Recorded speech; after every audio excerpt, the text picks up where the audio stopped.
Tom, your first game in your second spell as a Watford player came in the first match following Graham Taylor's passing. What are your memories of that? Yeah, obviously, returning to the club, it was a really emotional week, and my honest memory of it is sort of a trickling shot that hit the post, and I thought, what a special goal that would have been to score for the club, my first one back, and obviously with a real sentimental value to it. So yeah, that's it's a game that stands out in my mind, and it's a game we'll celebrate the legacy that we're all trying to continue. You did get a goal in a Graham Taylor Matchday. It was behind closed doors in 2021 against Huddersfield. You played in a couple of the Graham Taylor Matchdays as well. How special is it to be involved in those games as a player? Yeah, absolutely, and quite ironic that I scored it with a heart and desire slide tackle, and something that he'd have probably been proud of. So, it's a really special time for us to celebrate what he brought to this football club, and yeah, maybe a little bit more significant for me this time because I'm following in his footsteps, and something that I'm very proud to do. How important is it for the club to continue paying tribute to Graham Taylor? Yeah, absolutely, and that starts with a foundation from Jimmy Gilligan and Richard Johnson in the academy. We all follow the two people who knew him very well, and we try and follow the values and the morals that he set at this football club, and then we try and continue that in the first team as well, and hopefully playing with the heart and desire this season that he would be proud of. When did you first become aware of the influence of Graham Taylor at Watford? Yes, I was very naive to it first time in 2009 of what impact he had at this football club, and then a little bit older you get and you read up and research, and the job that he actually did, that's from Division 4 to all the way to second in the first division, it's incredible, and if it happened in football today, it's an unbelievable story. So something that I first time round I wasn't so knowledgeable on, but yeah, it's something that I researched later on in my Watford career. How do you start to help the players to understand the importance of the Graham Taylor Matchday? Yeah, use opportunities like this, but certainly I did it in the academy with the young players who absorb that information really well and take that with them. But it's something that Sir Alex did really well at United, to be honest, is do you understand as a player what's gone before you at this club? So probably something I could do better at, and take opportunities like this where we're celebrating his life to maybe educate a few players. Moving on to Sheffield United, do you have an update on the fitness of Imran Louza? Yeah, Imran's improved a lot, so Imran will be available for the game. Tom Daly's rejoined the group as well, training, so we're getting stronger in that position, and so yeah, good news on that front. Have you seen a response in training following the game at QPR? Yeah, the very little training you get to do in these periods, it's really hard to try and focus on an area on the training pitch when the players who played Wednesday, Thursday they can't do anything because physically it's impossible, and then Friday you have to be very light with them. So you do a lot of my work in this very room, in the classroom sessions or the video meetings, and that's my sort of chance to get information into the players, really. I was going to say, where it went wrong at QPR, maybe that is a bit more of the mental side of the game. So is that kind of what you feel like the players needed after that game? Yeah, well, it's a good observation because if you look at the first goal on Wednesday, you don't see a group of players that are on the toes, that are absolutely alert. So that is the mental side. But if you look back on the goals we're conceding early in games, middle of games, end of games, a lot are coming from crosses. So we will do a big piece of work in video meetings. We have done and we will do in the hotel tonight. Going forward on the training pitch when we get more time, it will be how we defend our box better. How will it feel heading to Vicarage Road without that unbeaten record? A bit more sort of, a bit less distractions, to be honest. There was obviously every game's worth 3 points, and you try and focus on the game plan for that specific game. But then was becoming a lot of noise around not just the 3 points but the record. So now that noise is gone, we're trying to recreate an even better record, but game by game, it's nice that sort of the noise surrounding it is just around the us against them. What can you expect from Sheffield United? Organised team. Chris is really good at organising his teams. You know, they've not conceded many goals this season.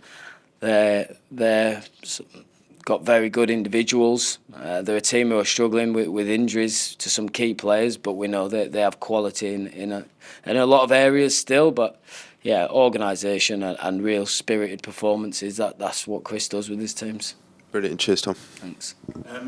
You've had Bonner on the bench and not used him. Is that because you're having to nurse him back into it a little bit? Yeah, I mean it's always difficult when someone misses 10, 12 weeks with a hamstring injury. You don't want to thrust them back in. Now he's trained for the last 2 weeks and he's looking really in good condition. So he's a big player to be selected in the next game. So he's someone whose experience and defensive know-how will bring us. Just when you spoke after the game, all those qualities you were describing is probably what he would bring to a team. Absolutely, yeah, absolutely. So yeah, like I said, Angelo's a live player to be selected from the start tomorrow. We haven't seen much of Festi recently. I know you said that it didn't just judge on performances on the pitch, but on training as well. Is he likely to get more airtime?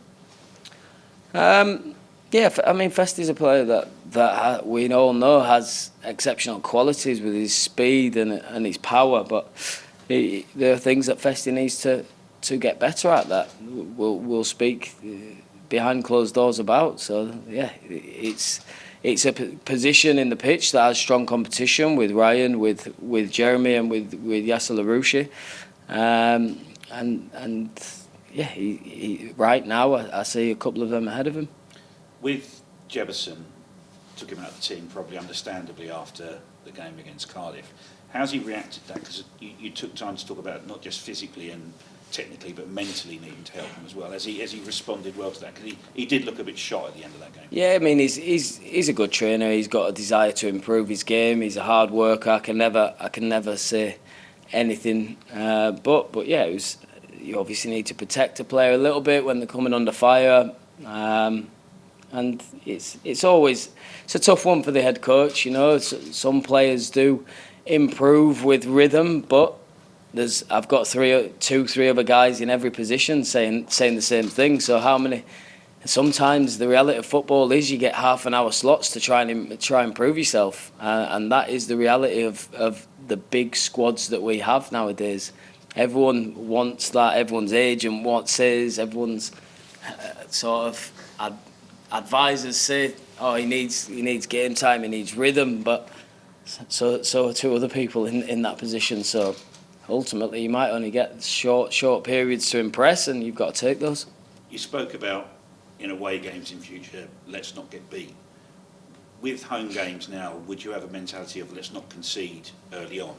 Would you do things slightly differently? Yeah, I mean, it is a really close balance. These are all real negative comments that we're saying. Let's not get beat, let's not concede, let's be really fearful of the opposition.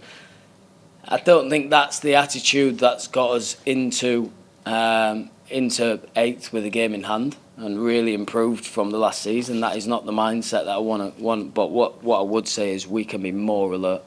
Let's be more alert approaching games. I wouldn't say I'm not suggesting you should change your approach. It's more sometimes you have to do things to ride out a storm or see you through a bad patch. Absolutely, and we had this problem early in the season. We got through it, and why it's risen its head again is we've not done anything different. But so I think from my point of view, I can maybe do a little bit more. That we're just the first goal the other day is a big moment because I saw a team that was flat-footed, and I can maybe excuse that in the 85th minute where mental fatigue plays a part. But after 5 minutes to be that flat-footed defending a set piece is a wake-up call for all of us. Chris spoke very highly of you when I spoke to him yesterday, and he talked about getting you involved when he couldn't pick you as a player. Do you feel like You learned a lot. Do you owe him a little bit for that involvement he gave you? Absolutely. Whenever I say significant figures of why I'm sitting here, he'd be one of them. So not only his methods and his style and how he sort of tries to bring a group together, but for his opportunity that he gave me to go sit the other side of the fence in his preparation meetings, in his and all his organisation, and someone who I have a lot of respect for, and no surprise to see his team doing really well.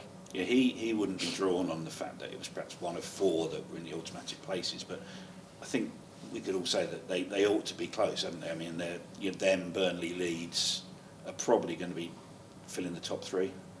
Yeah, but I think you've got to put Sunderland in that conversation. They're one of my favourite teams to watch in all the football at the minute, Sunderland. How dynamic, how young, how technical they are. They're a really good side, so they'd be in the conversation for me. And I'd love us to go on a run to get in that conversation, but right now we have to be realistic. But yeah, Sheffield United will be in that conversation for sure. That no one's been affected by injuries as much as they have, so Chris has got that to deal with. He also had a 2-point deduction to deal with that a lot of people are forgetting that there would be, I think, top or joint top without that. But yeah, he's done a fantastic job. The turnaround of plays he had in the summer to deal with all that and be right up there. It's not easy. You just look at our local rivals and how they've coped with it.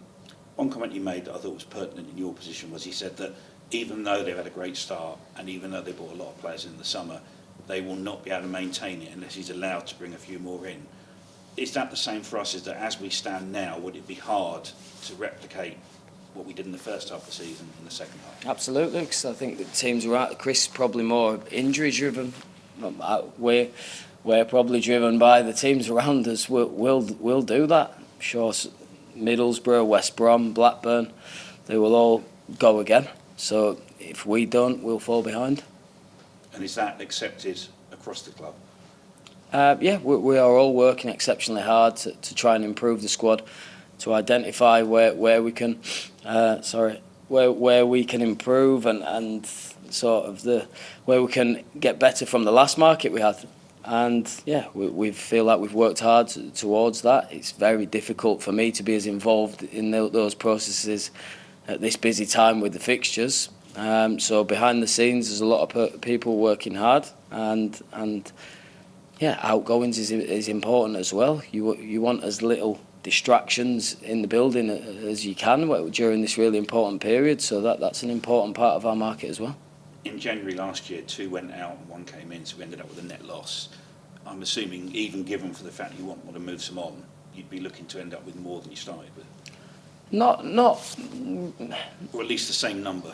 Yeah, I'm not so driven by that sort of net zero number of players, but I think sort of quality and who I see really been usable from now to the end of the season. That's where I want that number to be, in the positives. Got it.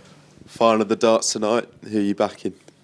I'd like to see Littler win, but it's the final that I think we all wanted, and it'd be a feisty one, I reckon. Van Gerwen looks pumped up last night, but if I had to pick one, Littler looks very consistent now. You're all going to be in the hotel, so are you all going to be around it tonight? Yeah, we will be, I'm sure. I don't think there's any games on this evening. I've not looked at the fixture schedule thoroughly yet, but I don't think there's any games on. Is there? So we'll be watching the darts, I'm sure. Brilliant. Cheers.